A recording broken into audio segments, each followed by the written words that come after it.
Good morning po. Happy Father's Day po sa lahat ng fathers dito sa ating sanctuary at sa kasama po natin online. Pakibati nga po kung may katabi po kayong daddy sa upuan niyo po ngayon. Pakibati po sila ng Happy Father's Day. Ayan. Sige po, tayo po muna ay manalangin. Thank you, Lord. Thank you, Father. Maraming salamat po, Lord, sa napakagandang umagang ito, ninyo pong pinagkaloob sa amin. Mapatuloy po namin pinagpapasalamat sa inyo, ang aming mga daddy. Tuloy lamang po namin nadalangin na kayo po ang patuloy na magpapala sa kanila sa kanilang pag-guide sa aming mga anak, Lord. And gawin rin po sa aming pakikinig sa inyo pong salita this morning. We ask, Father, that you continue to awaken our souls, awaken our minds, awaken our bodies. Nang sa gayon, hindi po mawaglit sa amin ang inyo pong napakagandang mensahe para po sa bawat isa. We thank you, Father. In Jesus' name we pray. Amen and amen. Kung hindi nyo pa po katabi ang inyo pong mga anak, may I request ang mga daddies po na tabihan ang kanilang mga anak. Again, kung hindi nyo pa po katabi ang inyong mga anak, may I request the fathers to sit beside their children. Sige po. Hindi sa online din po. Sige po. Meron po isang post patungkol sa Father's Day. Nakita ko rin po itong post na ito sa Mother's Day na meron daw pong iba't ibang klase ng mga tatay or mga fathers na pwede nating batiin this Father's Day. Bukod daw po dun sa mga fathers na may mga anak, pwede rin daw po nating batiin yung mga fathers na nawalan ng anak, mga fathers na nawalay sa kanilang mga anak, mga fathers na expecting or praying na magkaanak, mga tito, tita, lolo, lola, or even mga nanay na tumatayong mga ama. In a recent survey by the World Health Organization, nasa 14 million daw out of 15 million ang single parent na mga babae. Bagaman ito po ay kahanga-hanga sa parte ng mga babae na naitataguyod po nila yung kanilang families na sila lang. Ito po ay nakakalungkot sa laki ng number. Bigyan niyo po, sa Pilipinas pa lamang, 15 million na ang single parents. 14 million pa dito ay kababaihan. And the absence of a father inside the home has negative effects. Sabi po sa article ng Inquirer na pinost nila last February, bukod sa financial problems, sa psychological distress na naidudulot nito sa mga nanay, napakalaki daw po ng epekto nito sa mga bata, especially yung mga lumalaki pa lang na bata. Pwede niyo po itong basahin sa Inquirer para makita niyo po kung ano po yung mga effects nito. But we know na ito ay naisin ng kaaway to try to tear down the plans of the Lord. Sabi po ni Pastora na sa simula pa lamang, ang planuhin na ni Lord sa Genesis 1:1, sinabi niya doon na ang planuhin ng Diyos is to build a family. Na ayaw to ng kaaway, kaya gumagawa siya ng mga kaparaanan para itry na wasakin itong planuhin ng Panginoong ito. And ang dahilan ng kaaway para wasakin ang magandang plano ng Lord na ito ay bukod doon sa mga binanggit natin kanina. Bukod doon sa psychological distress, bukod pa sa physical stress na naidudulot nito sa mga tao, more than do sa emotional traumas na naidudulot nito. But it is spiritual. Ito po ay dahil sabi sa Bible, makikita natin na ang mga ama ang naatasan bilang spiritual leaders ng kanilang mga family. Samahan niyo po ako in Ephesians 6 verse 4. Sabi po doon, fathers, do not exasperate your children. Instead, bring them up in the training and instruction of the Lord. Ito po ay responsibility na ibinigay sa mga tatay to lead by example sa kanilang mga anak sa pagsunod sa ating Panginoon. And one great example of this verse ay si Joshua. Makikita natin sa buong journey, sa buong buhay ni Joshua, yung kanyang pagsunod sa ating Panginoon. Mula sa pagiging apprentice ni Moses to one day becoming his successor or leader ng buong Israel, makikita natin ang kanyang obedience at kanyang pananampalataya sa ating Diyos. Isa po sa mga famous accounts ni Joshua ay na siya ay isa sa dadalawang adults ng Israel na nakarating sa Promised Land. Dalawa lamang po sila ni Caleb na nakarating sa Promised Land. Ito ay dahil sa kanilang pananampalataya. Nakita nila yung problema, nakita nila yung... At isa pa pong famous account, bagaman napakarami po nito, ay yung Battle of Jericho. He was instructed by the Lord to lead the whole Israelites to march around Jericho, the walls of Jericho, doing nothing. Wala silang gagawin, wala silang sasagupaing mga tao doon. Mag-march around lang sila. And instead of doubting, nilid niya yung buong Israelita by example to literally walk by faith around Jericho. At ito po ay hindi lamang nanatili sa kanya bilang isang individual. He made sure as the head of the family na ang kanyang buong angkan ay maglilingkod sa Diyos. Samahan niyo po ako sa ating key verse this morning, Joshua 24 verse 15. But if serving the Lord seems undesirable to you, then choose for yourselves this day whom you will serve, whether the gods your ancestors served beyond the Euphrates or the gods of the Amorites in whose land you are living. But as for me and my household, we will serve the Lord. Joshua was a great example of Ephesians 6 verse 4. At naman, this morning, ito po ay maging refresher sa ating mga daddy, sa ating mga tatay, yung buhay po ni Joshua. At ganoon din po, maging gabay sa ating mga bagong daddies, sa mga magiging daddies in the future, at sa ating kabataan, na one day magiging tatay din in God's perfect timing. Amen po? And in the same way, ito po ay maging standard, kumbaga, yung buhay ni Joshua, maging standard siya para sa mga kabataan nating babae sa BCC na magkaroon ng future husbands one day. Amen po?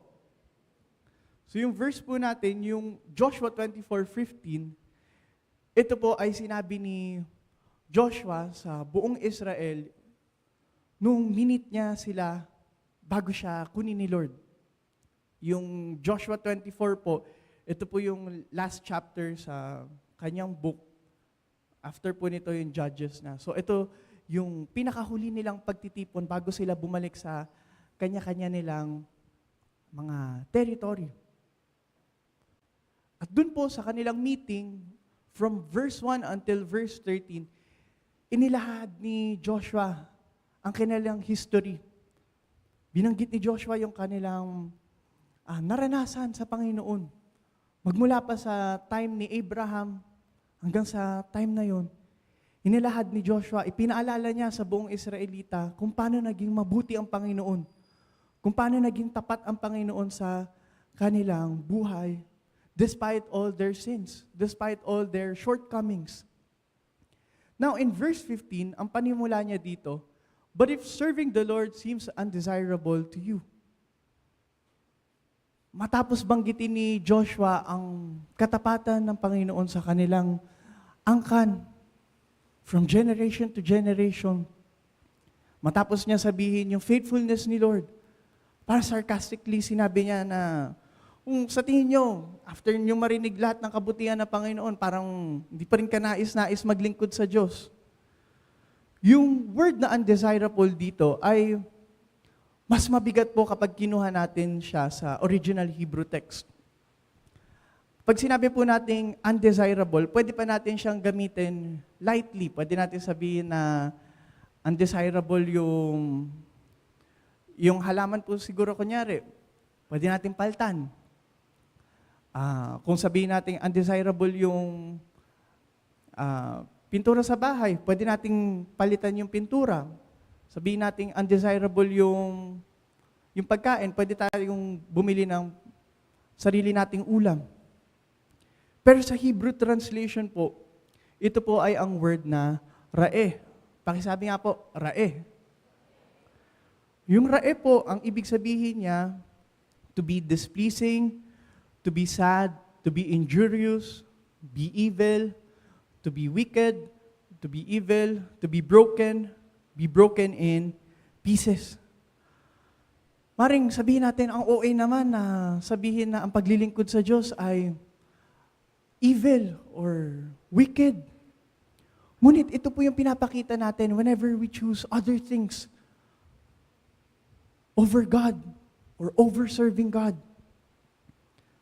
Kapag tayo po ay nasa third-person perspective, nakikinig lang tayo, maring sabihin natin na, napakadaling sabihin na, sige, I will serve the Lord. Sige, maglilingkod ako sa Panginoon.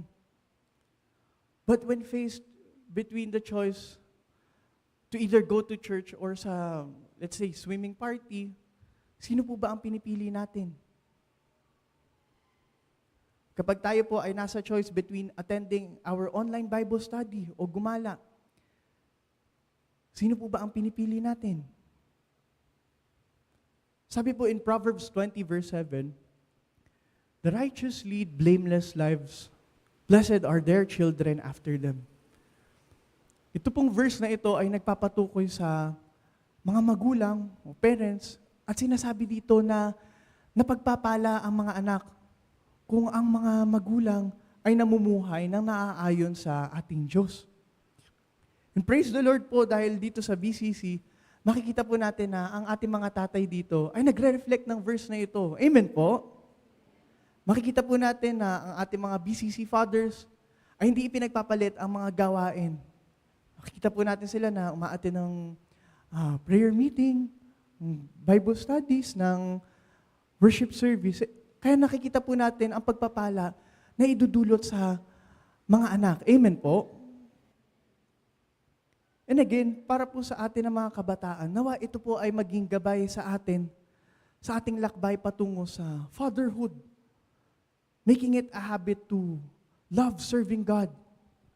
Whether ito po ay patungkol sa paglilinis, sa pag-awit sa Panginoon, whether ito po ay patungkol sa pananalangin, pagbabasa ng Bible, hindi na lamang dahil meron tayong ina-expect na blessings. O Lord, kumanta ko kanina sa'yo. Baka pwede mo naman pagpalain yung mga anak ko. Lord, nagbasa ako kanina ng Bible, But because of our relationship with Jesus Christ. Balikan po natin yung ating verse. Sabi po natin kanina na in its original text, ang ginamit po doon ay rae. It's as if we're declaring that serving God is something wicked or something evil. Kanina po nakita natin na ang iba pang meaning ng rae ay sadness. But if serving the Lord seems sad to you, naging example na rin po ito ni Pastor Rochelle before, na kung nandito ka sa church, quiet ka lang, pero pag nandun ka sa ibang lugar, ang saya-saya natin. Sabi po ni Pastora in one of her preachings na ang Lord po, hindi naman po siya KJ. Hindi po KJ ang Panginoon. Kanina po nabanggit ni Sister Jules kanina ang Zephaniah 3:17. Sabi po doon, the Lord your God is with you, the mighty warrior who saves. He will take great delight in you. In His love, He will no longer rebuke you, but will rejoice over you with singing. The Lord rejoices over you. Nagagalak po ang Panginoon sa atin. Hindi po siya KJ. Meron din pong reason ang ating Diyos to be joyful. At sabi po doon, napakaganda, the Lord rejoices over you. Anong nakakahiya naman po yun kung malaman natin, sabi ni Ate Jules kanina, hindi natin kailangan tumingin sa ibang tao for love. Dahil ang love ng Panginoon sa atin is unconditional. Amen? Despite all our sins, despite all our mistakes, ang Panginoon ay patuloy at patuloy na nagmamahal sa atin. Tapos tayo, iisipin natin that serving the Lord is undesirable. Yung Lord, mahal na mahal tayo, mahal na mahal ang fellowship with us. Tapos tayo, parang boring naman yan eh. Sabi po ng preaching ni Sister Nicole last Sunday, tinanong po niya, ano ba yung source ng ating delight? Sabi po ni Ate Nicole, ni Sister Nicole, hindi daw po natin ma-appreciate ang good things if we cannot let go of the bad things. And ang mahirap po, if we cannot recognize these things as bad things. If we feel the need to hide it or to defend it, malamang sa malamang, kasama po ito sa kategory ng bad things. Sa mga biroan po natin, kumusta po ba? Alin po ba yung kinawiwilihan natin mga biro? Sa mga activities, ano po bang mga activities ang kinaka-excite natin? Kung ito po mga bagay na ito ay hindi na nakakapagbigay kaluguran sa ating Panginoon, baka kasama po siya sa mga bad things. The things that we consume or not consume, check po natin, baka sinasabihan po natin yung mga anak natin na kumain ng gulay. Tapos tayo po, hindi po tayo kumakain ng gulay. Parang ako po ata yun. Kumakain na po ako ng gulay. Biroan po namin dati ni Samboy na kapag kumakain po kami sa taas kasama nila Granny, tawagin po namin si Granny. Granny, Granny! Pero wala pong gulay yun. Ngayon po, feeling ko po hindi naman na po namin kailangang pangalandakan na nagugulay kami. Well, yun po, check po natin. Na i-reflect ba natin sa ating mga anak yung mga sinasabi natin sa kanila? Sabihin po natin sa mga anak natin na magbasa ka ng Bible. Pero check po natin, baka tayo hindi naman nakakakitaan na nagbabasa ng Bible. Baka mas nakikita pa po tayong nagbabasa ng ano po? Quantum physics. Wow. Wala nang po masama sa mga pagbabasa ng ito. Kunyari, mahilig po tayo sa mga animals. Or mahilig po tayo sa food. Babasa tayo ng mga articles patungkol sa food. Mahilig tayo sa jokes. Magbabasa tayo ng mga jokes sa internet. Dahil ang mga bagay po na ito ay galing din naman po sa ating Panginoon. Ang pagbabasa ng news, napakahalaga po nito, especially in our times right now sa Philippines. Na malaman natin ano po ba yung mga nangyayari sa ating paligid ngayon. Yung patungkol po sa Pogo, patungkol sa mga jeepney drivers, sa ating fishermen. Sa gayon, alam po natin yung ating ipapanalangin. But, the real test is yung pagbabasa natin ng patungkol sa purely about God. And His letters para po sa atin. Do these things still give us excitement? The same way yung mga patungkol sa mga pagkain, patungkol sa mga jokes. Or ito po ba ay nakakapagbigay na sa atin ng rae or sadness? O kaya naman po, sa dami-dami ng ating circles, kanino po bang company tayo mas nag-e-enjoy?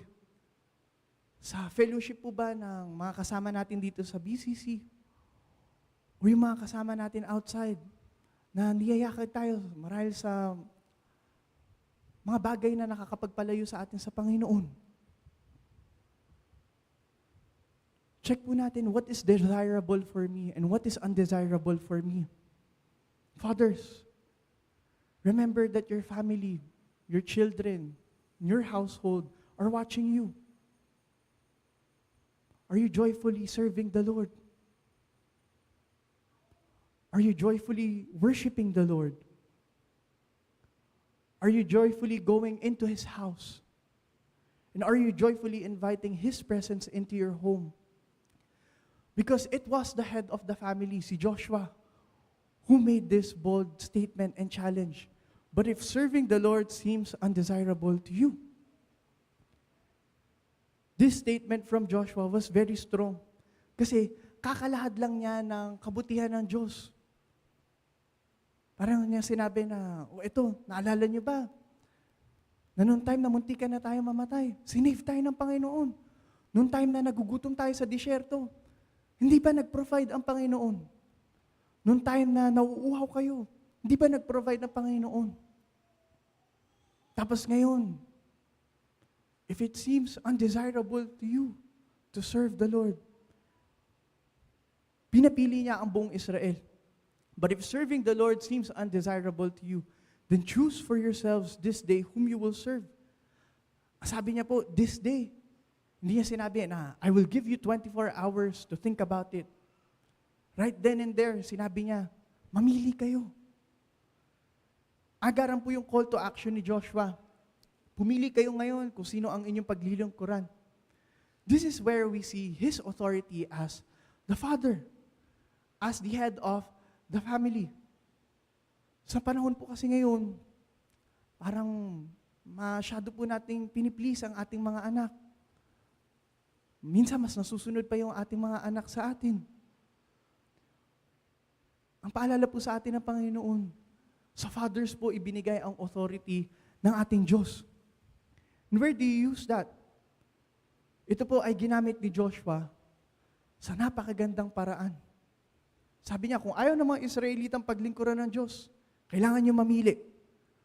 And tayo po, every day, tayo po ay kumakaharap sa choices. Will we give in sa temptation ng mundo? Or maninindigan tayo sa ating Panginoon? Sa katotohanan?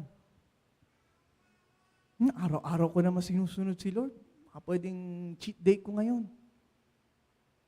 Total, gracious naman si Lord. Baka pwedeng mapagbigyan naman ako ni Lord ngayon. Katulad po ng sinabi ni Pastor Rachel, huwag po natin gawing biro yung pagkapako ni Jesus Christ on the cross just to save us. Sabi po doon, choose for yourselves.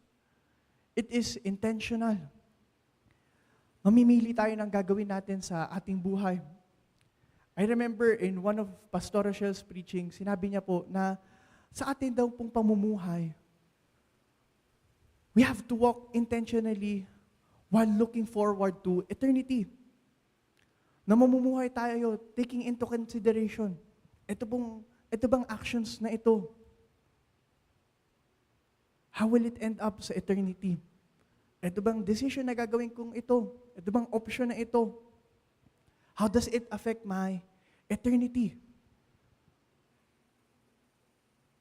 Will it bring me deeper and deeper away from the Lord? Or will it bring me closer to my eternity with Jesus? And so, ang pangalala po sa atin ngayon, especially sa ating pong mga earthly fathers, be intentional in choosing to serve God, especially in our homes. Ang pag-lead po ng family sa Christian living ay hindi lang dapat po inaasa sa mga nanay na porke sila yung laging kumakausap sa mga magulang, sa mga anak, or porke sila yung kasama lagi ng mga anak. Ito po ay kasinungalingang ino-offer ng mundo na dahil lalaki ka, hindi ka dapat kakitaan na umiiyak sa Panginoon. Dahil lalaki ka, hindi ka dapat makakitaan na dasal ka ng dasal, asa ka ng asa sa Diyos, hindi ka marunong gumawa ng sarili mong diskarte. Basa ka ng basa ng Bible. But praise the Lord. Dahil ito po ay hindi nangyayari sa ating church, sa BCC. We see our fathers here in BCC na all out po sa pagpupuri sa Panginoon, all out sa pagtaas ng kamay. Amen po. Makikita po natin ang ating fathers dito sa BCC, leading by example, na nananalangin po dito sa harapan. Sabi po, patuloy po tayo, but if serving the Lord seems undesirable to you, then choose for yourself this day whom you will serve. Whether the gods your ancestors served beyond the Euphrates, or the gods, the Amorites, in whose land you are living. Interestingly, binanggit po ni Joshua ang dalawang klase ng pagsamba. Yung isa po ay patungkol sa past, kung saan binanggit niya, the gods your ancestors served. At yung present, kung saan sila ngayon ay bagong salta. Hindi na po minention isa-isa yung mga Diyos-Diyosan ni Terah o yung ama ni Abraham. Pero makikita po natin na it speaks of the things na nakasanayan na, pasa-pasa sa mga generations, hanggang sa hindi na ito maalis. Minsan po, mapapaisip tayo, meron tayong mga ginagawa sa actuations ba or habit. Kapag tinanong tayo, ba't mo ginagawa to? Wala lang, nakasanayan ko na gawin to. Parang ganun. Minsan po, pag tinanong po tayo, ba't mo pinapasok yung tsinelas mo sa loob ng bahay nyo? Meron po nakakaalam? Wala po. Praise the Lord po, hindi po tayo sumusunod sa ganun. Meron po mga, kung sabihin natin, mga pamahiin na pasa-pasa na. Ginagawa na lang natin ng blindly. Ito po yung sinasabi dito. Isang example po ito ng mga Diyos-Diyosan na sinuserve ni Terah, yung father ni Abraham. At ganun din po sa present time, kung saan tayo ay namumuhay, na tayo ay bagong salta. Kita natin na lahat naman ginagawa itong kasalanan na ito. Lahat naman nangungopya. Mangungopya na lang din ako. Lahat naman naninigarilyo. Sige, maninigarilyo na lang din ako. Mga bagay na ino-offer sa atin ng mundo. But ultimately, these two things represent the fallen world na pilit na hinahatak ang mga tao. Binigyan ngayon sila ni Joshua ng pagpili. Susundin niyo ba yung ways ng inyong mga ama? O kaya naman ang mga tao sa paligid ninyo? We as Christians, we understand na yung generational blessings ay totoo. But we also understand that generational curses are true. Kakabanggit lang po ni Pastora Tina sa kanyang last preaching, yung buhay po ni Obed-Edom, kung paanong yung buong angkan ni Obed-Edom ay napagpala. Just because Obed-Edom invited the presence of the Lord in his home. Damay-damay na po yung kanyang mga anak, kanyang generation. Sabi po ni Pastora na naging kagamit-gamit pa sa Panginoon yung kanyang mga anak. But we also have to remember yung preaching din po ni Pastora Tina about Omri at yung kanyang anak na si Ahab. Sabi po in 1 Kings 16 verse 25, but Omri did evil in the eyes of the Lord and sinned more than all those before him. In verse 30 po, sabi, Ahab, son of Omri, did more evil in the eyes of the Lord than any of those before him. Sa education po, napakalaking bagay yung learning by imitation. Sa school po namin, sa Philippine Montessori Center, napakahigpit po ng may-ari po sa amin patungkol sa pagbubuhat ng mga bagay-bagay. Pagbubuhat ng mga upuan, meron tamang way ng pagbubuhat nito. Pagbubuhat ng mga instrumento, pagbubuhat ng mga baskets. Dahil pag mali yung ginawa namin, gagayahin to ng mga toddlers. Akalain nila na ito yung tama. Meron po ako naalala na video po sa Facebook. Ano po, hawak-hawak, kakaluto lang po niya ata. Malaking kaldero po yung hawak-hawak niya. Tapos, siguro po, carelessness. Natapon po yung ganito kalaking kaldero na niluluto niya. So sa ating pong adults, may hazard na kaagad sa mga bagay na ito. Dapat maging cautious na kaagad tayo sa mga bagay-bagay. How much more sa mga bata sa pagbubuhat nila ng mga bagay? Kung makita nila na yung adult, isa lang yung kamay na ginagamit sa pagbubuhat. Dahil developing pa lang yung motor skills nila, yung kanilang pagbabalanse, maring madapa sila or makabasag sila ng mga pinggan. And it is the same with us as Christians. Maring akala natin, hindi naman napapansin yung mga ganitong actuations. Napakaliit na bagay lang naman ng mga ito. But, katulad po nung simpleng pagbubuhat ng mga upuan, it shapes our future generations dito sa BCC. So let us not take these things lightly. Kung paanong tayo po ay makipag-usap sa isa't isa, kung paano po tayo maka-interact sa online, yung ating mga habits, what we perceive as something good, or okay lang tong bagay na ito, asahan po natin na yung mga bata, pag lumaki sila, they would perceive it as something good, or okay lang naman to.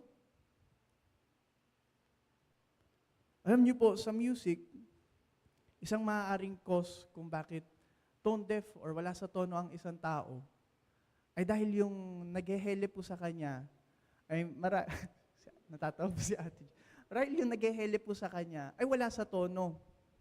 Akalain ng bata, growing up, na since ito yung kinakanta ng nanay ko or ng tatay ko, akala niya ganun yung tamang intervals ng mga tono.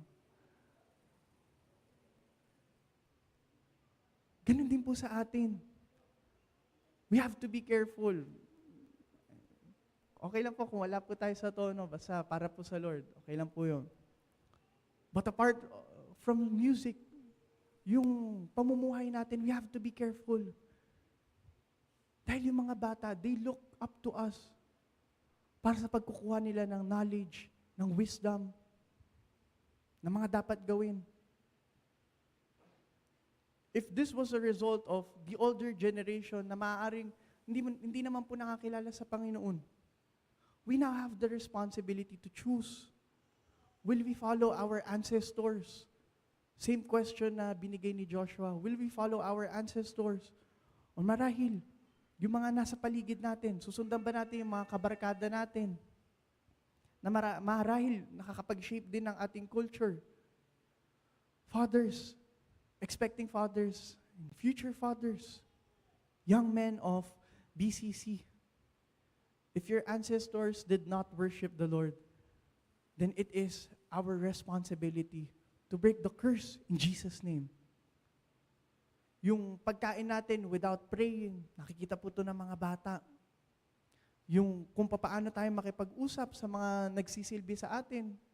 Paano po ba natin tinatrato yung mga nagsuserve sa Jollibee, or mga subordinates natin, pagkausap po natin sa telepono, kamusta po ba tayo makipag-usap sa kanila? Nakikita po ito at naririnig ng mga bata. How we respond to stress, nakikita po ito ng mga bata. Are we calm? Nagre-resort ba kaagad tayo sa Panginoon, sa prayer, in times of difficulties? Yung kung paano po tayo makitungo sa ating asawa, sa ating mga anak. Nakikita po ito ng mga bata. And I praise God. Dahil ang aming daddy po, si Daddy, kinakitaan po namin siya kasama ni Mami na nag-worship sa Panginoon. Mula po sa paghehele sa amin, kaya po nasa tono kami. Hindi po. Kunyari po, isa sa amin ni Samboy ang hindi makatulog. Siyempre, yun lang po yung mabibigay kong example kasi medyo malalaki na po sila Ate Nicole, Ate Michelle nung kami po yung hinehele. Pag isa po sa amin ni Samboy ang hindi makatulog, kukuha po si Daddy ng unan, lalagay niya sa braso niya, lalagay niya kami doon. Kakanta na po sila ni Mami ng I love you, Lord. Minsan, nagsa-second voice po sila. Minsan, iba pang worship songs ang kanilang kinakanta. And growing up, nakikita namin na si Daddy yung tumutugtog sa gitara sa music ministry, si Mami yung kumakanta, siya yung nag-worship lead. And so kami po magkakapatid, we all turned out to be worship ministers para po sa Panginoon. Because we first saw it sa aming mga magulang. And even sa decision makings po, pag magko-consult po kami kay Daddy, lagi niya sasabihin na Siya ay supportive sa aming mga decisions. Ako naman, supportive ako sa mga gagawin nyo. Basta ang mahalaga, pag-pray nyo kay Lord, ano ba yung will ni Lord sa bagay na yan? At yun po, na-adapt po namin ni Samboy. Kami po ay lumaki na. Na kapag magkausap lang po kami ni Samboy, at the end of our conversation, sasabihin namin, pag-pray mo kay Lord, ano bang will ni Lord patungkol dyan? And I praise our Heavenly Father for my earthly father. And I'm sure, kayo rin po ay merong mga sariling stories of how thankful you are sa inyo pong Heavenly Father. Yung dinidiscuss po namin sa SAF, yung dinidiscuss po ni Pastora sa amin, si Jesus, kumikilos lang siya according to what He sees the Father is doing. Sabi po sa John 5:19, Jesus gave them this answer. Very truly, I tell you, the Son can do nothing by Himself. He can do only what He sees His Father doing. Because what the Father does, the Son also does. Excuse me lang po.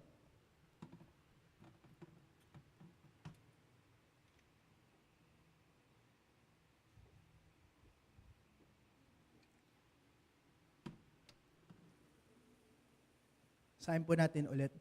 John 5:19. Jesus gave them this answer. Very truly, I tell you, the Son can do nothing by Himself. He can do only what He sees the Father doing. Because whatever the Father does, the Son also does.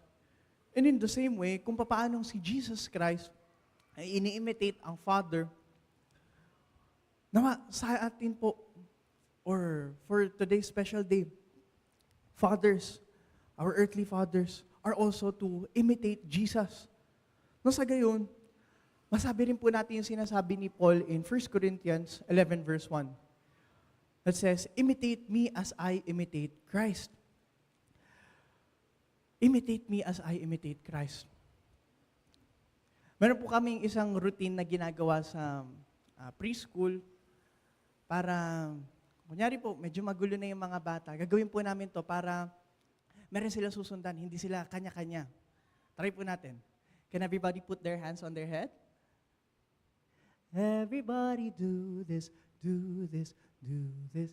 Everybody do this, just like me. Everybody do this, do this, do this. Everybody do this, just like me. Everybody do this, do this, do this. Everybody do this, just like me. So yung mga bata po, I cannot expect them to do something. Everybody do this, do this. Sabihin na, ano gagawin namin kung ako mismo, hindi ko ginagawa? Meron po akong isang naging mistake nung mga first year ko pong pagtuturo sa preschool. Nagawa ko. Nung nakita ko agad na magulo sila, everybody do. Hindi ko muna sila in-instructan. Hindi ko muna pinakita ko ano yung gagawin nila. Bara-bara po sila ng ginagawa. And it is the same with us. We cannot expect our children to do something if we ourselves are not doing it. Sabi po doon sa verse natin, but if serving the Lord seems undesirable to you, then choose for yourself this day whom you will serve. Whether the gods your ancestors served beyond the Euphrates or the gods of the Amorites in whose land you are living. But as for me and my household, we will serve the Lord. Sa kabila ng pressure ng kanilang paligid, Joshua made this famous, very famous declaration. As for me and my household, we will serve the Lord. Para bang sinasabi niya sa mga tao na, bahala kayo kung sinong gusto niyang paglingkuran. Gusto niyong bumalik doon sa mga Diyos-Diyosan niyo noon. Bahala kayo. Basta kami ng family ko. Paglilingkuran namin ng Diyos. He understood na meron siyang tungkulin as the head of the household to lead his family sa ating Panginoon, sa ating Diyos. And we know that this was fulfilled dahil ang sabi po in verse 31, Israel served the Lord throughout the lifetime of Joshua and of the elders who outlived him and who had experienced everything the Lord had done for Israel. Sabi po doon, Israel served the Lord throughout the lifetime of Joshua and of the elders who outlived him. Lagpas pa po sa buhay ni Joshua. Nakita natin yung kanyang generation ay sumusunod pa rin sa ating Panginoon. Naglilingkod at naglilingkod pa rin sa ating Diyos. But before the whole Israel could do it, nagsimula muna ito sa kanya-kanya mga pamilya. First and foremost, sa family ni Joshua. Sabi po dun sa original text ng we will serve sa Hebrew, ito po ay ang word na naavod. Pakisabi nga po, naavod. Ito po ay nangangahulugang paglilingkuran o pagtatrabahuhan. Pag sinabi po nating paglilingkuran or pagtatrabahuhan, nagawa na po ba yung action? Paglilingkuran ko ang Diyos. Nagawa na po yung action? Hindi pa. Pero, interestingly, yung word po pala na naavod, yung paglilingkuran kasi, parang yun yung direct translation ng sinabi nating, we will serve. We will serve. Gagawin pa lang. Pero yung naavod po pala, hindi lang siya nasasaklaw dito sa word na ito na paglilingkuran or future tense. Pwede rin daw po pala siyang mga hulugang pinaglilingkuran or pinagtatrabahuhan. Pag sinabi nating pinaglilingkuran or pinagtatrabahuhan, ginagawa mo na siya before at patuloy mo lang siyang gagawin in the future. Whereas yung paglilingkuran, sa future lang. Yung isa pong meaning ng naavod, yung original text nito, ay pinaglilingkuran at patuloy kong paglilingkuran ang Diyos. Hindi niya maaaring sabihin sa kanyang family or sa buong Israel na paglingkuran natin ang Diyos kung sabay-sabay sila. Maaaring pwede po yun na corporate na decision to turn back to God. Ngunit iba po yung effect ng pinapakita mo. Ito yung ginagawa namin ng family ko. Ngayon, ano sa tingin nyo? Ano yung gagawin nyo sa family nyo? Pinaglilingkuran at pinagtatrabahuhan. Sabi po ni Schaeffer, Joshua was undoubtedly affirming, I have chosen and I will choose. Hindi ito magagawa ni Joshua to lead his family to God kung first and foremost, siya mismo hindi niya ginagawa ito. Siya bilang ama ay may malaking responsibilidad as the head of the family. Ito po ay patuloy nating sinasabi. Meron tayong kasabihan, kung ano ang puno, siya ang bunga. We cannot expect a banana tree to bear an apple or iba't ibang mga vegetables. Kung ano ang puno, siya ang bunga. We cannot expect our children to be godly people if we ourselves are not. We cannot expect our children to turn away from sin if we ourselves cannot do so. We cannot expect our children to prioritize God if we ourselves cannot do so. And we cannot expect our children to follow Christ if we ourselves are struggling to do so.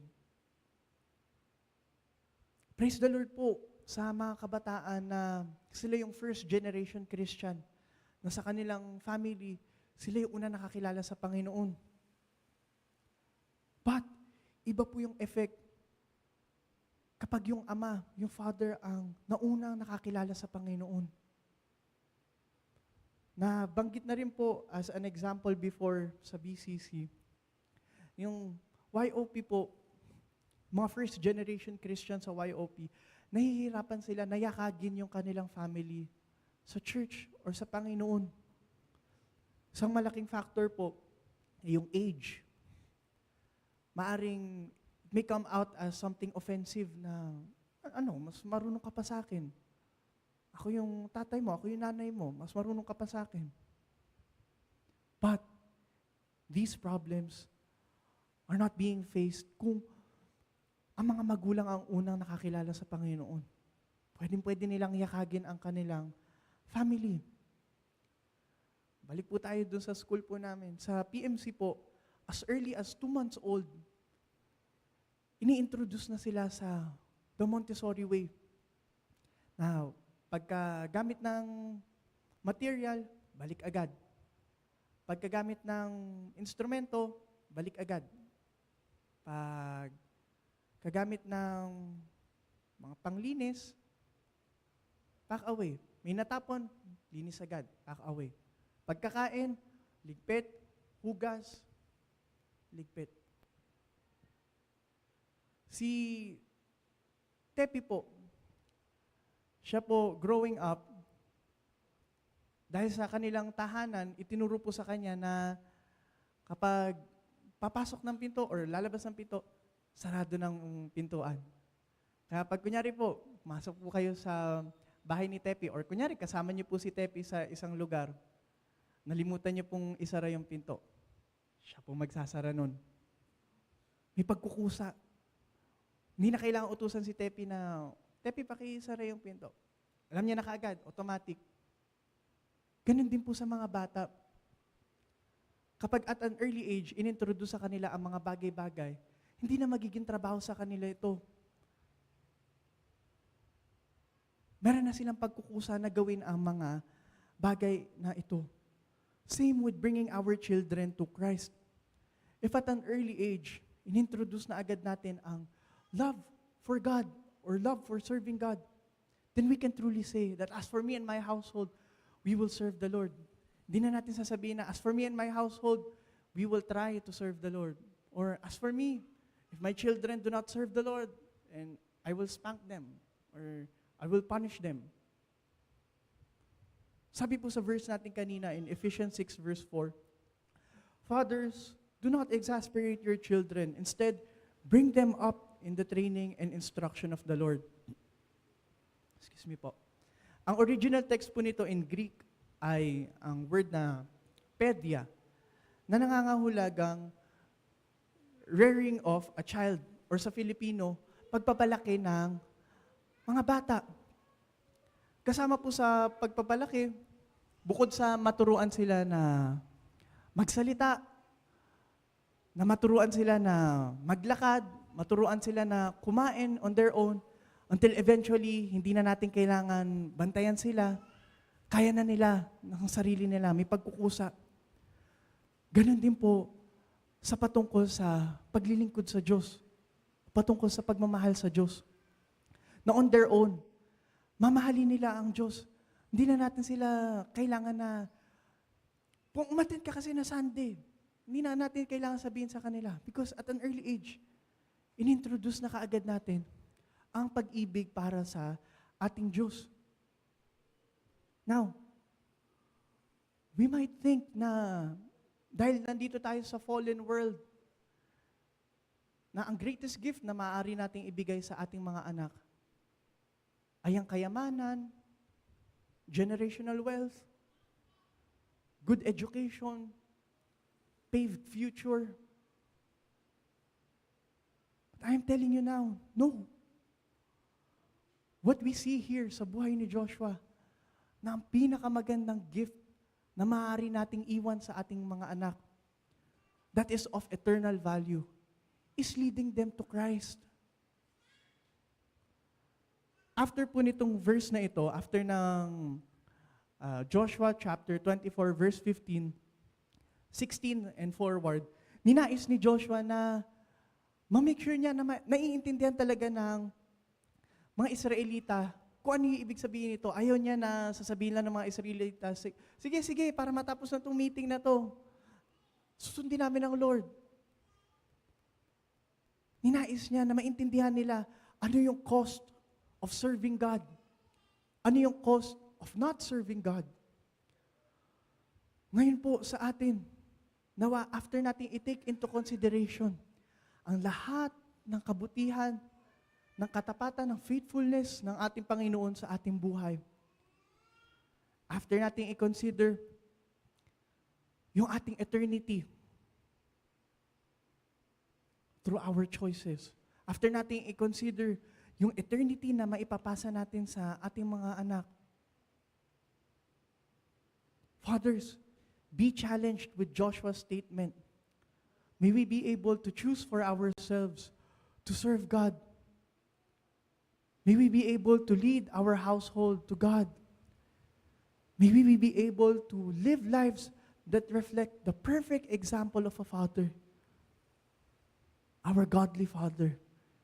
That as Jesus showed the perfect example of submitting to the will of the Father, daddies, may we be able to boldly proclaim that as for me and my household, we will serve the Lord.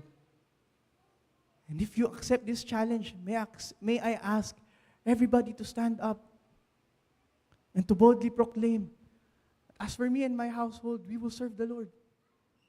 Thank you, Lord. Thank you, Father. Maraming salamat po sa napakagandang opportunity na ito na inyo pong binigay sa amin. To worship you, Lord, as a whole household. Maraming salamat po for this opportunity to worship you with our families. And as we have heard sa buhay po ni Joshua, dalangin po namin na patuloy po itong mag-manifest sa aming mga buhay. Sa gayon, katulad ni Paul, mabanggit din po namin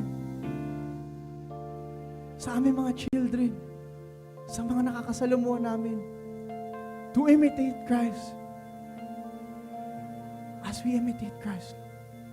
At ganoon din po, patuloy po namin nadalangin that you guard our hearts, especially the hearts of our fathers. Guard their hearts, Panginoon, nang sa gayon, ang inyo pong napakagandang mga planuhin para po sa head of the family will continue to take place sa bawat pamilya, Lord. Nang sa gayon, ang inyo pong pagpapala ay mag-flow sa buong family. And more importantly, Panginoon, ang inyo pong presensya ay patuloy na ma-invite sa bawat pamilya na nandirito sa Panginoon. Hallelujah, Panginoon.